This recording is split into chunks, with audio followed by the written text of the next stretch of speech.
back. We are here with some more PGA DFS picks and lineup advice for FanDuel and DraftKings, this time for the 2023 Farmers Insurance Torrey Pines, La Jolla, California.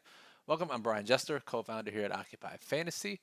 And if you're new here, welcome. What we do in these videos for PGA every single week now, we talk about the weather that impacts the tournament from a betting and DFS perspective. We talk about the betting market movements. We discuss some of the chalkier, more popular options. We discuss some lower owned plays that you need to get into your tournament lineups. If you're not already, make sure you are subscribed to the channel. Get notified when we go live, upload any new videos. Just click that subscribe button below the video. Give us a thumbs up. We appreciate it. Any questions? This is a live Q&A because this event starts on Wednesday instead of Thursday. Figured we do a live stream, get some live questions in here. Enough time for you to ask these questions.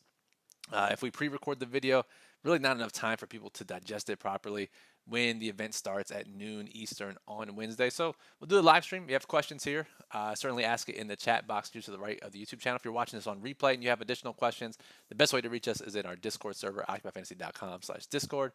Link is in the description below. What you see on screen here is a dummy lineup that I put into to reserve some contests.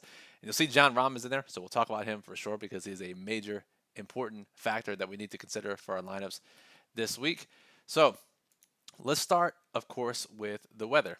Now, fortunately, through the first three events of 2023 of the 2023 calendar year, we haven't had to deal with the weather too much. But if you've played PGA DFS before, you know that historically there have been some events that weather has made a dramatic impact in not only how we build our DFS lineups, but the results of DFS contests. So I'm going to bring up Wind Finder here, one of the trusted sources for wind in when looking at PGA DFS, but also when looking at NFL DFS as well. So remember, this event starts Wednesday. Again, La Jolla, California. If we look on Wednesday, and now the thing here is let's go to the PGA Daily Plug really quickly. OccupyFantasy.com, our writer Near Amata does a great job of putting these together. And if we scroll down to the course information, like last week, we have multiple courses that these golfers will be playing on. Now, unlike last week where they played 3 different courses, the cut was after 3 days. This is a traditional 2-day cut. They will play one round on the south course. They will play 1 round on the north course, 1 on Wednesday, 1 on Thursday. We'll have the traditional cut. And then the remaining final 2 rounds will be played on the south course. Now, the south course is the more difficult course. The north course is considered much easier, depending on which year you look at, depending on which metrics you look. The north course can play up to 3 strokes easier per round. And with weather or other factors, it can be even more exaggerated. So, first thing, before we get into all the weather and all that, when we're considering showdown contests, especially on Thursday, probably most of your golfers should be playing on the north course. Now, can there be some golfers that sneak into the winning lineups on the south course? Yes, of course. It's only a 3-stroke difference. But when you have a 3-stroke advantage, that's a big edge. And we saw it last week on the La Quinta Country Club course. Golfers that were playing that round back in the Amex offered a big edge in showdown contests. So we're going to want that edge here as well when we have golfers playing on the north course. I see we got some people in the chat. We got Dot Bets, Daniel, Super Pete. What's up, guys? Appreciate it. We'll get to the questions here in a second. So speaking of this, so now that we have this under our belt, we have the golfers playing half the first 2 rounds at the north, half at the south. Let's go back to Wind Finder. Now, on Wednesday, tomorrow, we see the weather is pretty calm throughout the day. 5-mile-per-hour winds. The top is the wind speed. The wind gust is this purple and blue box here on the second row. Now, the thing is, like last week, unlike a traditional event where they're only playing on one course and we have waves of golfers, they're teeing off for a long period of time. Because the entire field is separated into 2 different courses, those tee times are condensed. So it's a little bit tougher to find a wave advantage when most of the guys are grouped together golfing. And if we scroll down to Thursday, we'll see here that most of the wind is in that 10 to 15 mile per hour range for most of the day. Maybe a little bit worse in the afternoon. But again, we're talking gusts of 26 to 30 miles per hour. Difference between 26 and 30, pretty negligible. Once you get above 15, that's when we start looking at it. So this entire day should be pretty tough. And now the question we have to answer And I don't even know if we can have an answer this early or at all, even if we've known. The question is, would you rather play the hard course on Friday in the wind, or would you rather play the easy course in the wind? Now, your first thought might be, yeah, I'd rather play the easy course. It'll be, yeah, the wind will be a factor, but at least it'll be an easier course. However, the counterpoint to that is you're missing out on the Wednesday zero condition easy course. And if you shoot 6, 7, 8 under here, you might not be able to shoot 6, 7, 8 under. And you're missing that huge edge of playing that one round on the North course. So there's two sides to the coin, different ways you can think about it. However, what I would say is, if you're making one lineup, I don't know if I would really factor it in that much. But if you're making multiple lineups, and especially if you're making 20 or 150, I would definitely reserve a handful of lineups. Let's just say you're making 150 lineups, right? You take 110 of those, you build them regularly. And now you take another 20 and you stack golfers who are playing the easy course on Friday, the North course.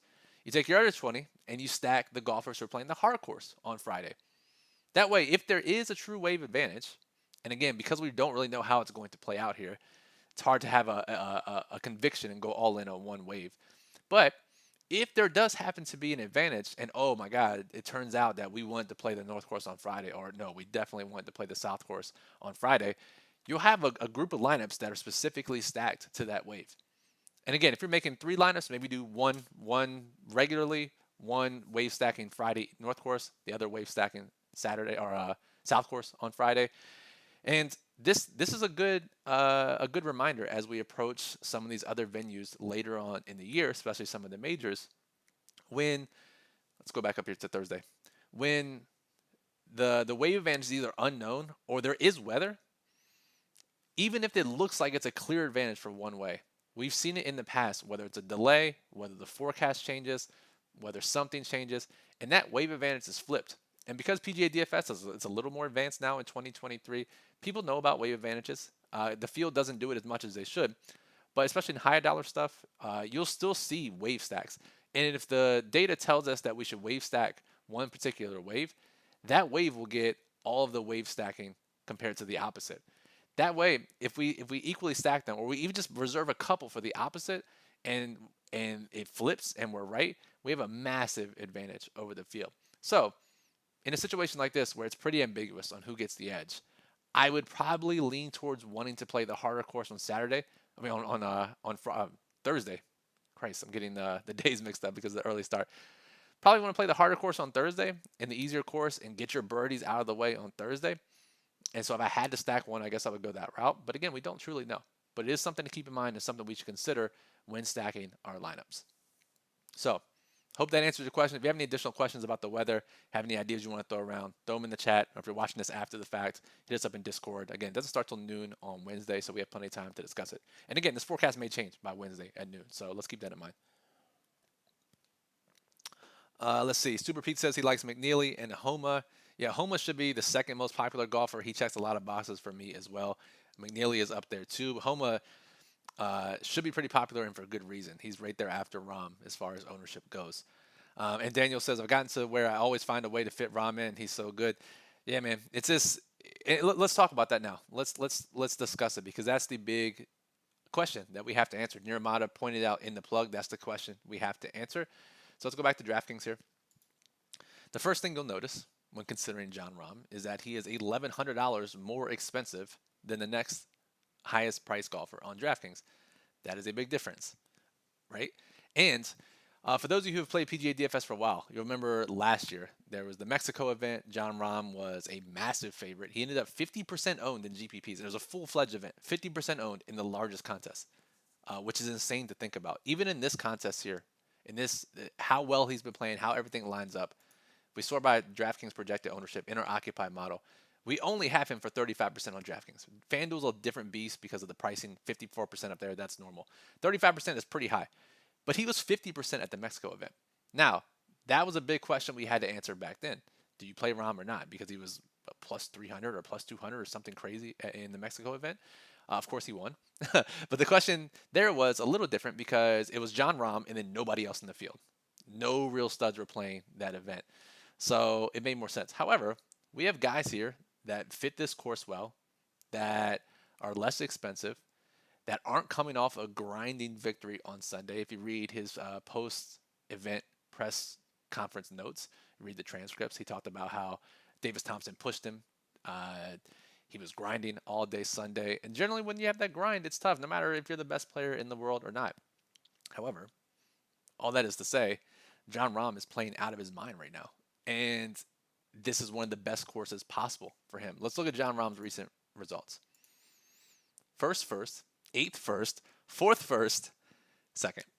Some of these are smaller events, but hasn't finished worse than eighth in his last 7 starts. Just utterly insane, right? Now you look at this course, Torrey Pines. In his last 7 starts here at Torrey Pines, he has finished worse than 7th just once. So in 6 of his last 7 starts at Torrey Pines, he's finished 7th or better. That includes 2 wins, includes a second. The worst he's finished is 25th. Now, if he finishes 25th here and you play him in the largest contest, that's not what you want, right? Here's the thing. Smaller contests, as long as he makes the cut, you're probably okay with playing him because so many people are going to have him. But in largest contests, if he doesn't finish top 3, top 2 even maybe, depending on how Finau, Xander, Morikawa, some of these other higher price guys do, he's going to be squeezed out. So that's the question you have to answer, and it's really tough for me. If I'm playing 150 lineups, the safest bet is to build 35%. Again, you can go all in on him. You can play 100% Rahm. I will have no questions for anyone who does that, just because of how well he's played and how well this course sets up for him. Me, because I love losing money and I'm willing to take more risk, I would go under the field on Rahm. I've done it the past couple of slates, so this one's no different for me. You will notice if you're a member at OccupyFantasy.com that Rahm's rating in the model is probably lower than you expected. It's not 1, which is probably what most of you would expect here. But a couple things that sticks out to us when digging through the model is that you look at what's important to this course, and Nero points it out in the plug: long iron play, approach. The putting is going to be big here, and Rahm, despite how well he played in this past tournament, how well he's been playing, his long irons aren't rated the best in the field over the past 50, 75 holes. Now, again, how long of a sample size should you be using for golf? That's always a tricky question. But long term, it's not the greatest. Recently, it's been great, obviously. But what happened last week, what happened last couple weeks, doesn't necessarily mean what's going to happen this week in a sport as volatile as golf.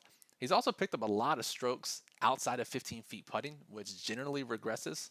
So, yeah, there's some warts there. There's some reasons, and if you're looking for reasons to fade him, it's those reasons plus the grinded out on Sunday.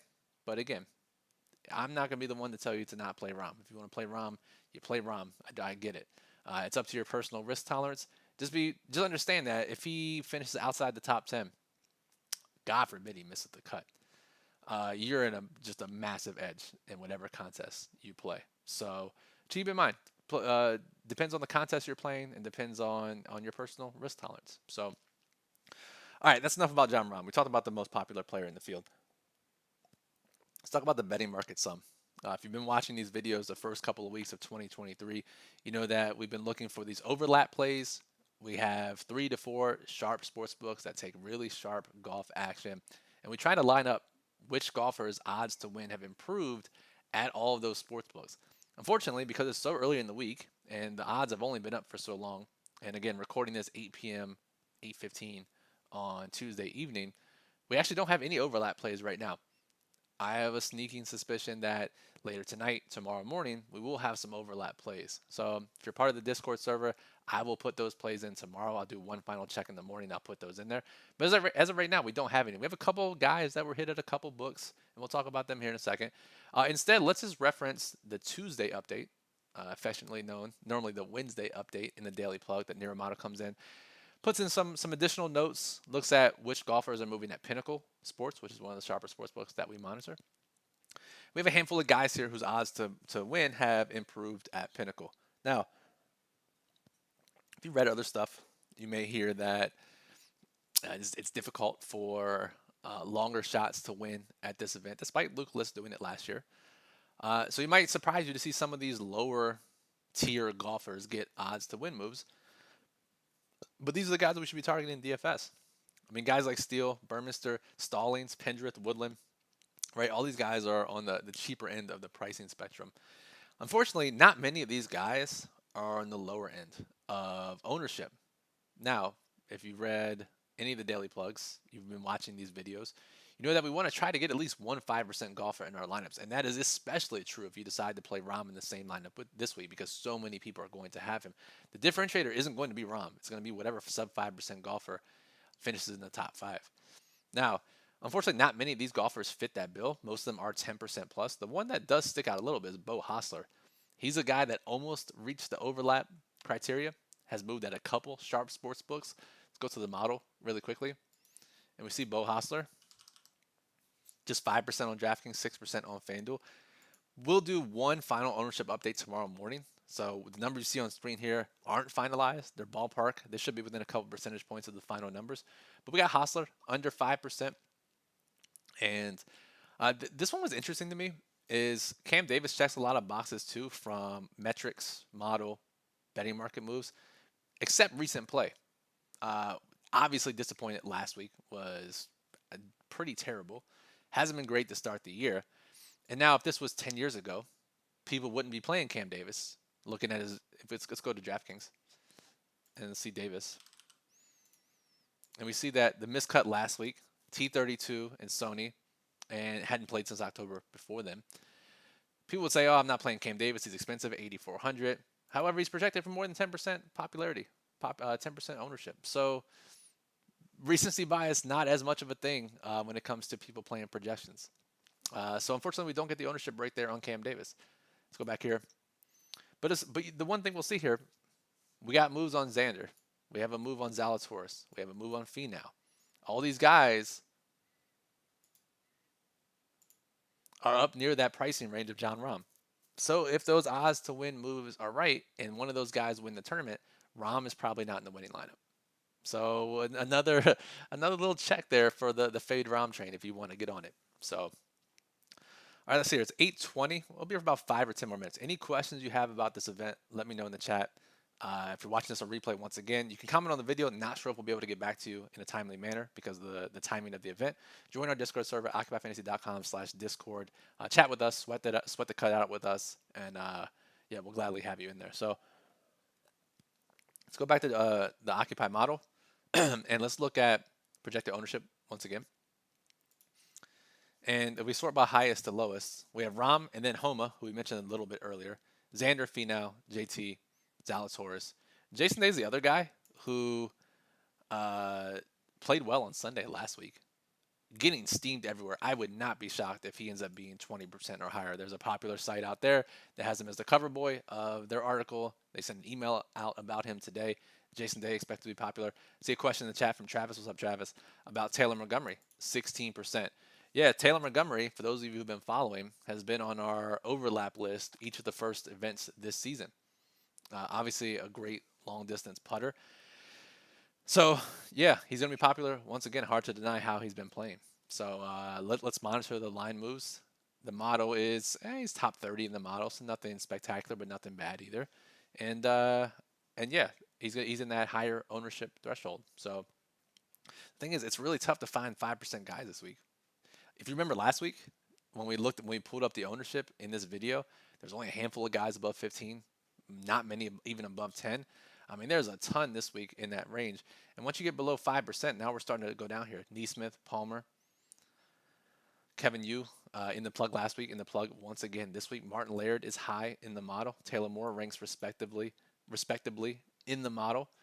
But all these guys they might check one box.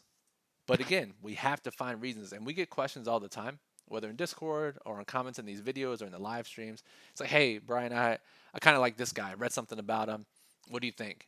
And if he's low owned, my answer will always be, in golf, if you can find a reason to play someone that's low owned, a reason that makes sense to you, I'm going to be on board with it, right? It's like, oh, you read something about his caddy. You read something about his new clubs. You read these courses fit him well. If you can find something that the field is not looking at in a lower owned golfer, yes, then you should definitely play it. Let's see. Pete says best under 7K play. So good question. So let's sort by OF index, and we'll go DraftKings under 7,000. which is you're going to need these guys if you're going to play Rom, right?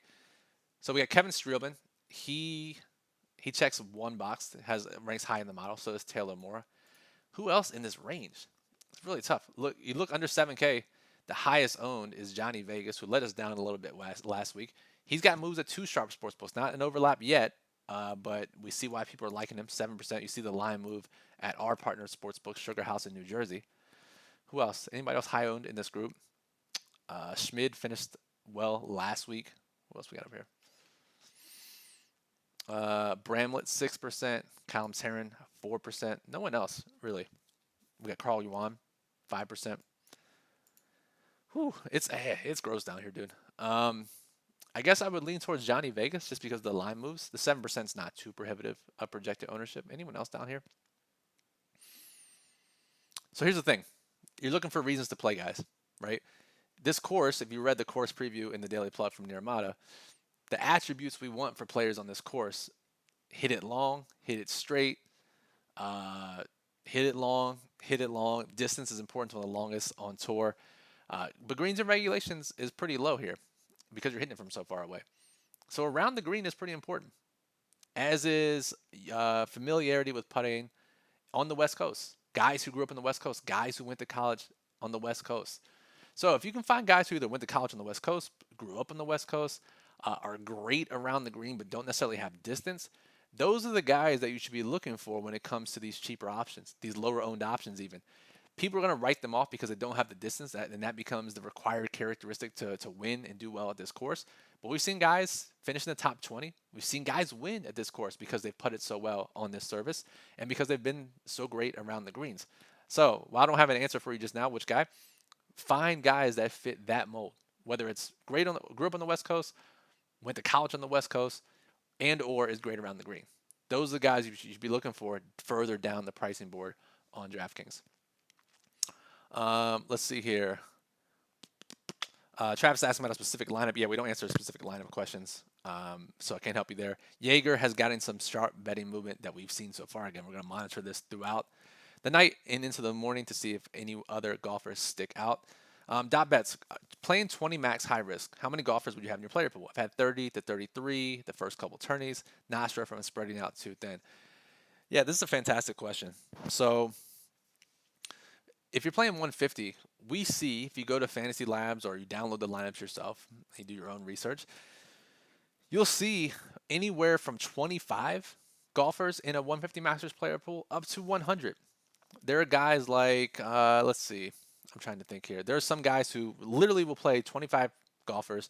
They'll go really heavy on a few, and they've had success. There will be other golfers, other DFS players. Garns222 is a great DFS player in general.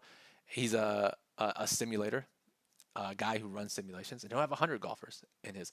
What I have found to have the most success, given the advice that we give at Occupy, the tools we use at Occupy, the betting market movements we talk about here, somewhere in that 35 to 50 range. I generally find myself in that 38 to 45 range for 150. Now, if you're playing 20, you probably want to go a little lower. And if you think you're too thin, you probably are. So maybe for 20 max, you go to 20 to 30 golfers, right? Somewhere in that range. I don't think 33 is not bad, right? But really you want to get to the point where you're definitely leveraged on a handful of golfers. And really, to me, you want to have at least every golfer in a couple lineups. That's what I try to aim for. So ideally, that formula can help you find out how many golfers you want to play in 20 max. I would say 20 to 30. No one's going to fault you for lower. I think anytime you go higher, you start spreading yourself a little too thin, especially in 20 lineups. 150, you can make a lot of those moves. 20 max, you got to figure 20 max. Generally, you're playing maybe not the same amount of opponents as you play in 150 max, but you're playing a shit ton of opponents, right? So to do that, you have to be tighter with your player pool because you have to get your core right because you only have 20 chances to get it right to get to the top. So when in doubt for 20 max, go a little tighter. JP, have you talked about Sung J M? No, I haven't yet. Let's see what the model says about Sung J. Sort by DraftKings projected ownership. Yeah, 14%, 9,300. Again, we're looking for ownership leverage. No problem playing Sung J here. Betting market is moving against him. Let's monitor those line moves. But yeah, Sung J, I always like to find lower owned guys in the higher pricing tier, so he fits that bill. Yeah, and see, Pete's talking about Vegas burned him last week. That's last week. We got to have a short memory here. in PGA DFS. It's a completely different course. It is a completely different circumstance, completely different location, completely different skill set. Even if it's the same exact skill set, if you've ever played golf and you play once and you play again, two completely different times. So don't worry about what guys did last week. So, all right, guys, that'll do it. 8:27. Maybe we'll stick around till 8:30. Any final questions? Let's get them into the chat. A little recap here. If you missed the beginning of the show, you don't want to rewind back. The wind is going to be pretty nasty, it looks like, on Thursday. And because guys are playing at both two courses, the north and the south, the north plays much easier. Some would say 3 strokes easier than the south course. There's going to be an edge, probably. But we don't really know what that is. So I would say if you're making multiple lineups, reserve a few for playing exclusively guys who play on the easy course, the north course on Friday. Reserve a little bit more for guys who play the harder course on Friday. And if there's an edge, that way your lineups are covered one way or the other. Because most people probably won't build with a wave advantage, considering there's no clear advantage. That's when the biggest edges come out. When there's not a clear advantage, there might be an advantage. We're not sure, but if you build for an advantage and it hits, and no one else is doing that, that's when you really get higher 6 out of 6 numbers, which is so important in PGA DFS. Obviously, they need to do well on the weekend, but getting those 6 golfers across the cut's a big deal. So monitor the wind, stack a couple of your lineups. Rahm, you have to figure out what to do with him. I think anything 20 max or less, small field, definitely low risk cash games. You play John Rahm, figure out where to get different elsewhere. 150 is where we have the different conversation. I lean go under. I have a much higher risk tolerance. There are some concerns there with how frequently he's played, the grind of Sunday, the ownership, some of the model warts we talked about. So Rahm's the biggest one we have to deal with. If you don't play Rahm, you can pretty much do whatever you want with your lineup. 5%ers are a little tough this week. So monitor betting market movements. We'll have the final update tomorrow morning. And again, any reason you find to play a lower owned golfer, I will check off on it.